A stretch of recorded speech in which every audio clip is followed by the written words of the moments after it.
Welcome back to Helinika's channel, where we delve into various topics on the Greek language, history, and culture. After a short break, due to me getting married and traveling for my honeymoon, we are back with the first ever episode of a new era for Helinika. Long gone are the short videos that barely scratch the surface of certain topics. Helinika will now have long-form podcast-style videos, and I am considering broadcasting the audio files on various podcast platforms. So, if you're interested in exploring the different aspects of the Greek culture, from antiquity to modernity, I recommend you to subscribe, as this is the best way to stay connected and be informed when a new episode is available. Now, the first episode of Helinika's podcast is inspired by the current season.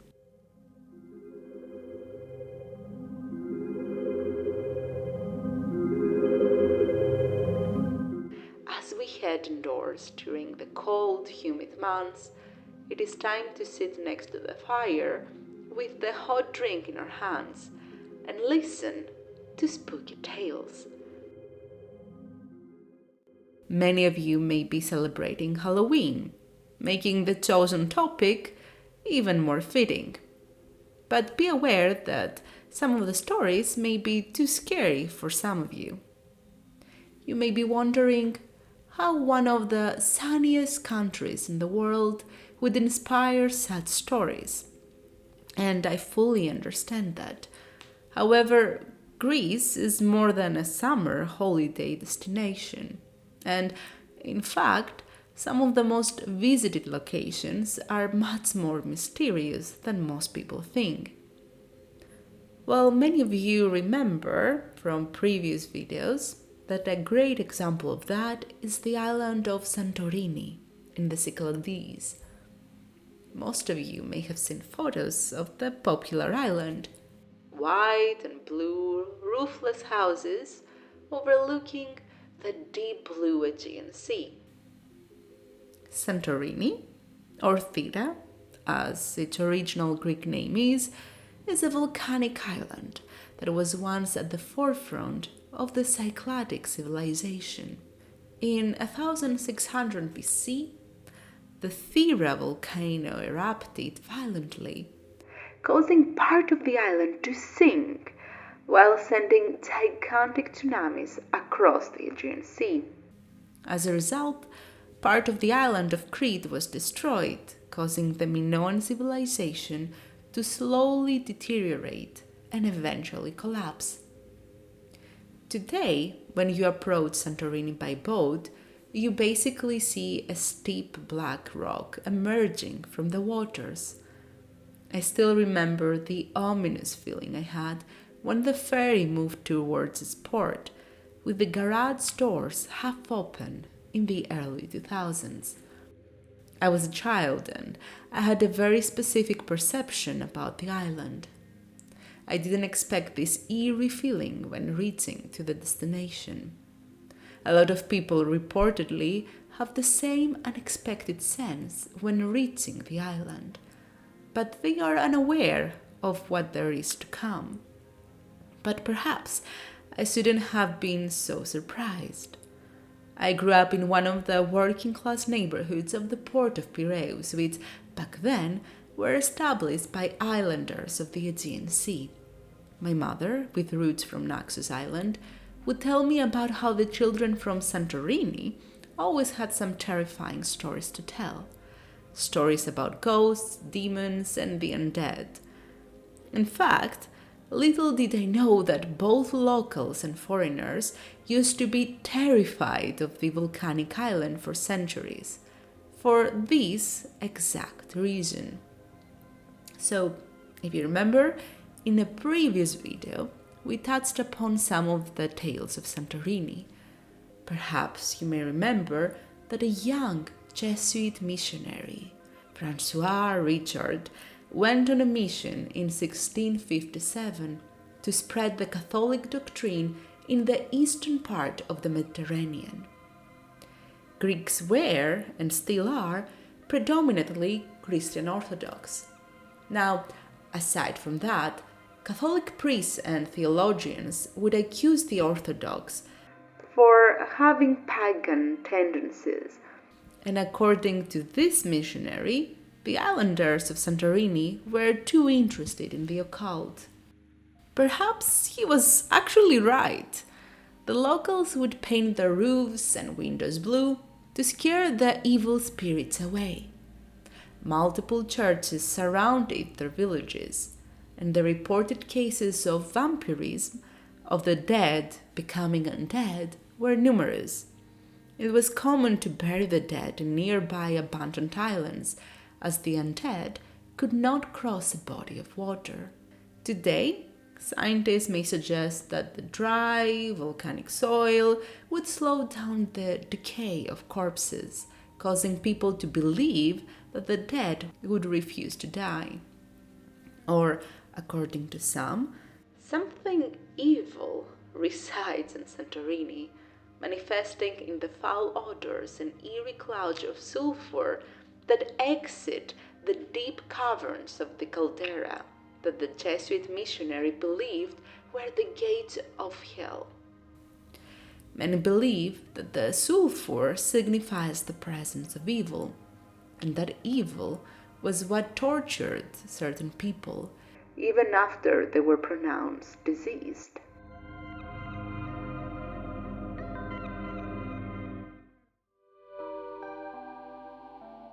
Those who wronged others or delved with the occult were believed to not rest in the afterlife. They would become undead, or vrikolakes, as they are known in Greek. Just a few nights after their burial, they would dig themselves out of their graves. Their skin, now purplish black, would illuminate under the moonlight. Their blood-set eyes were filled with hatred for the living. Their mouths would hang open, and just like that, they would start heading towards the house of their closest relatives to torment them. The unspoken rules in Santorini were clear. Do not open the door in the middle of the night, even when a familiar voice calls your name. Those who did not follow the rule would not survive to tell their story. And this rule applied in every island and village across Greece, where the undead were believed to roam. There are countless abandoned islands across our seas known as Vrikolakonisia, vampire islands, where those feared to become undead would be buried. Although these creatures were prevalent in the folk tales of medieval and modern Greece, they may have existed for thousands of years. In the Odyssey, one of Homer's epic poems, we know that one of Odysseus' crew members could not rest after death, as he was not given an appropriate burial. Although it is not clear whether he became an undead creature, we do know that he, as the rest of the dead, desired one precious resource that only the living can provide: their blood. Odysseus had to sacrifice animals to call on to the spirits and speak with the dead to discover the safest way to return home. And just like Bram Stoker's Dracula, the thirsty spirits drank from the animal's source of life.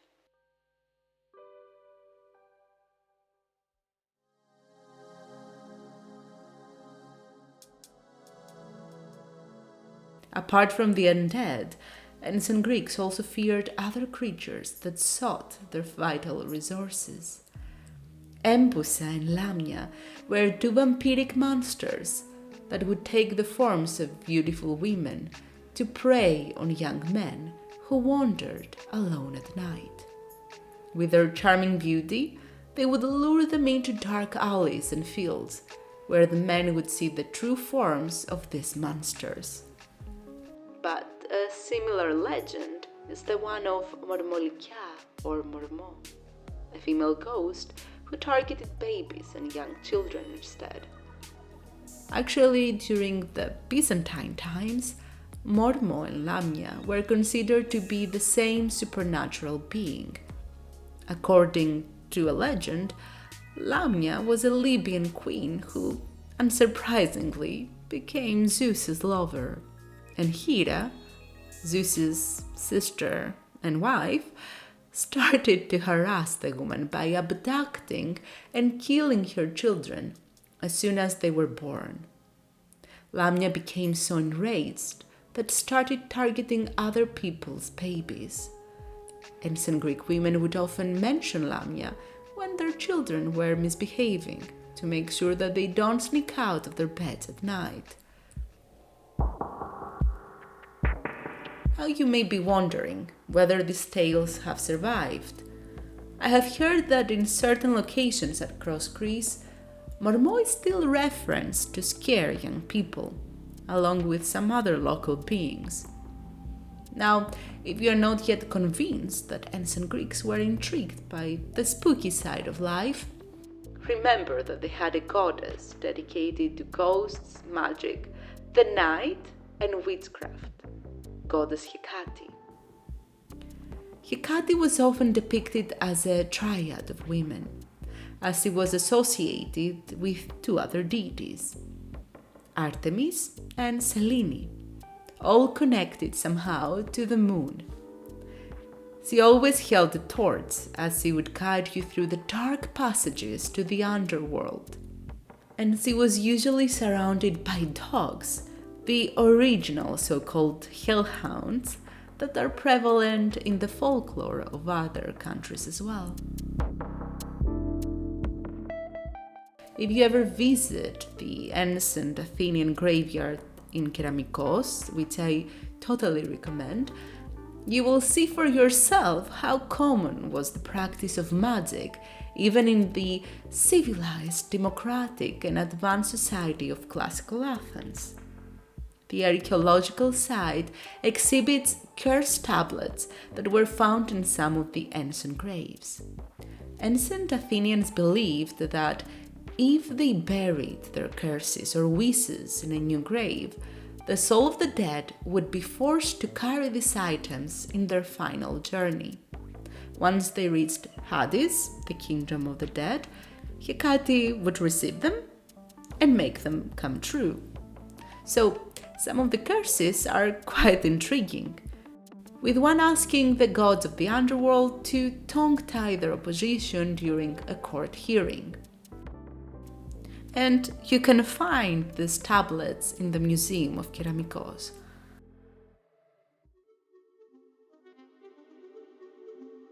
Believe it or not, Athens also had the first ever documented haunted house in human history.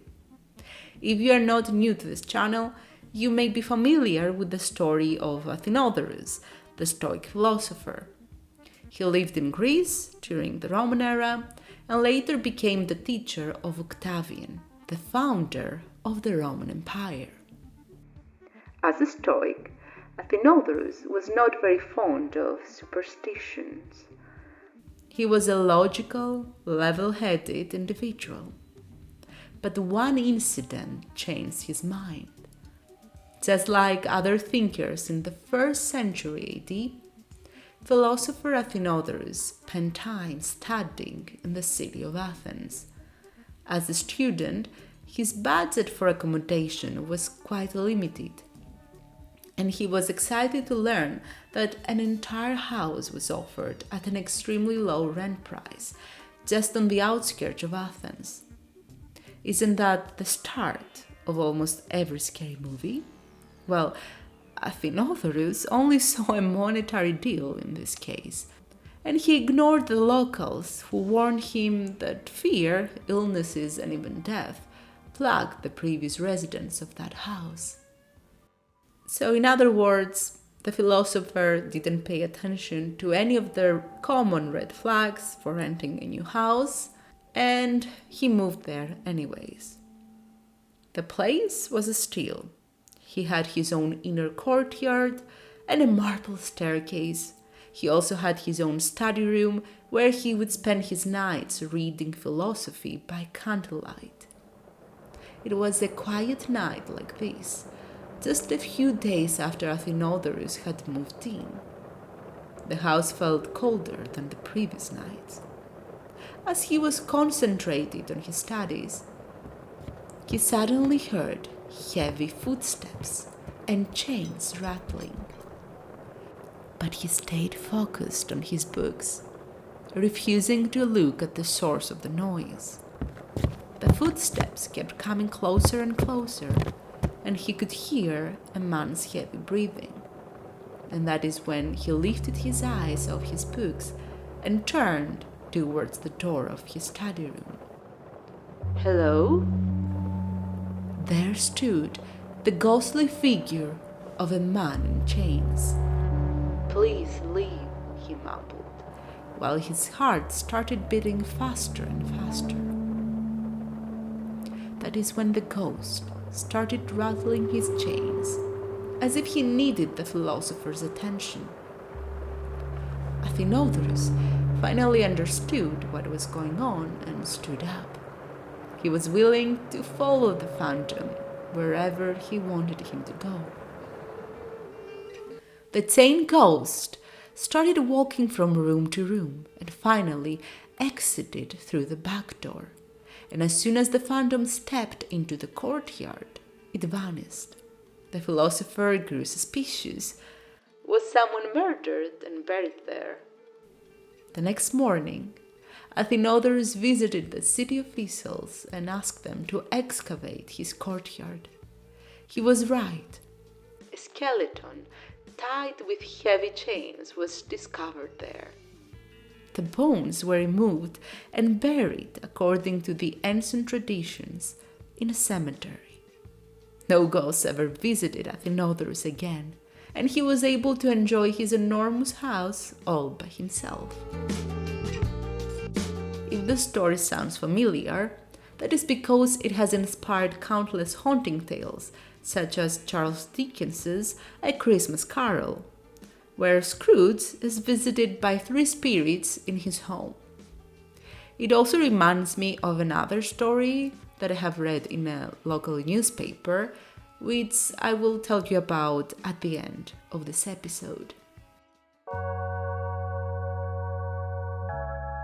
Now, throughout the centuries, there are many more tales of haunted houses in Greece. For example, there is a house located between a city named Volos and the nearby Pelion mountain range, which is considered one of the most haunted ones in the entire country.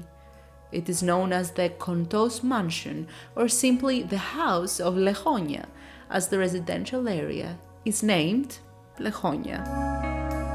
Growing up, I would come across the house many times, as it was on the way to my family's summer cottage in a little village of southern Pelion, which I will not be naming today.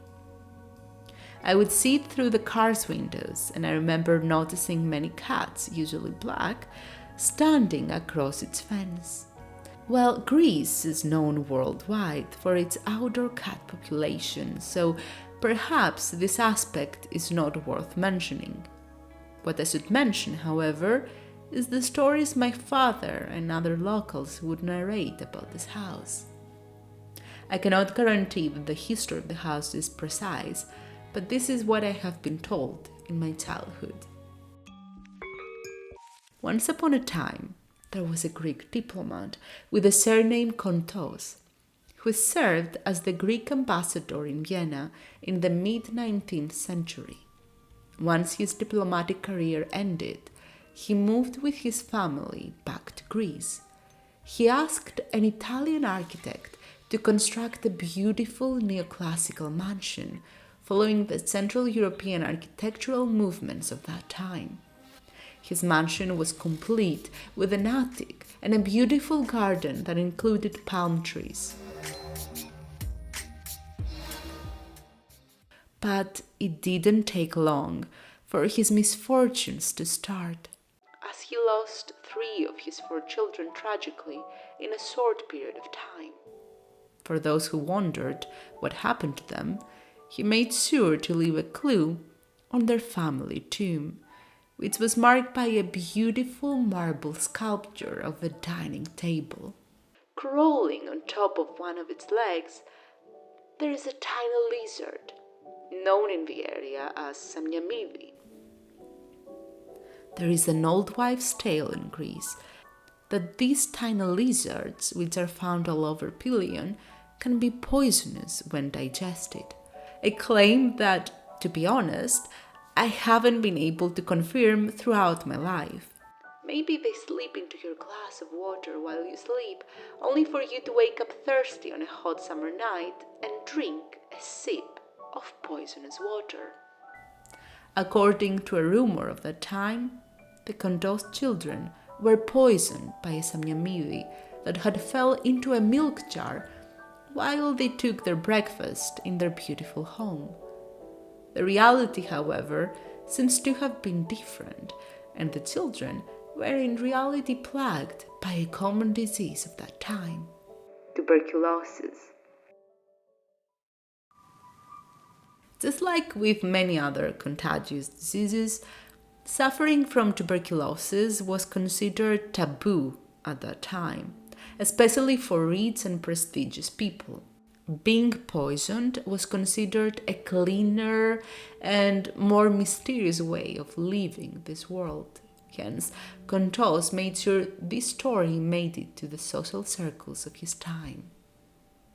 After this tragedy, the Kontos family abandoned the house, which is believed it has been plagued by mysterious deaths and diseases for over a century.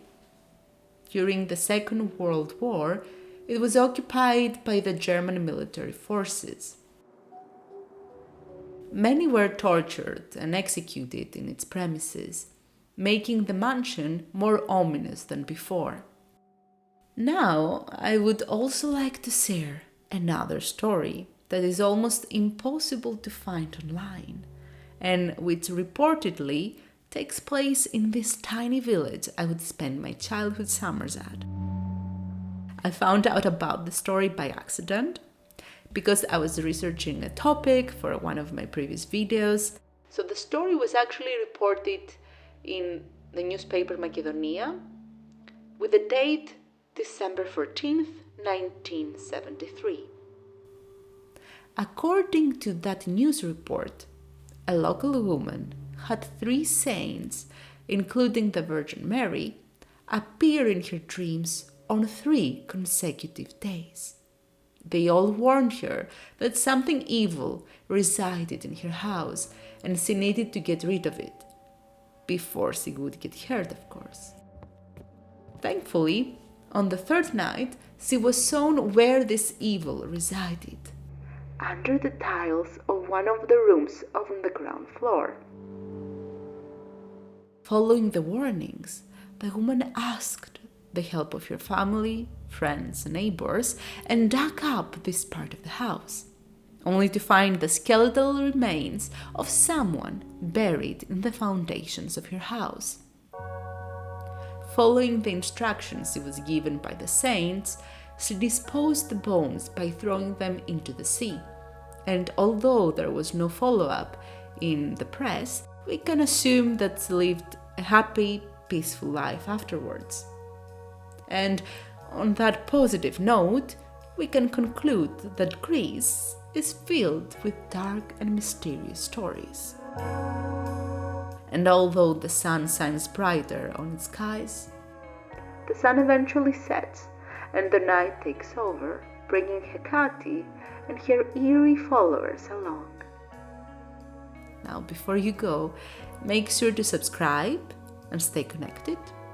There will be many more podcast episodes, including interviews and features, where I will discuss various topics on the Greek culture with people from all over the world. So stay tuned for that. And if you are listening on YouTube, make sure to like and comment. Perhaps there is a spooky story you would like to share. And as always, in the description you will find some helpful links, including links to my Udemy courses for learning Greek. See you on the next episode.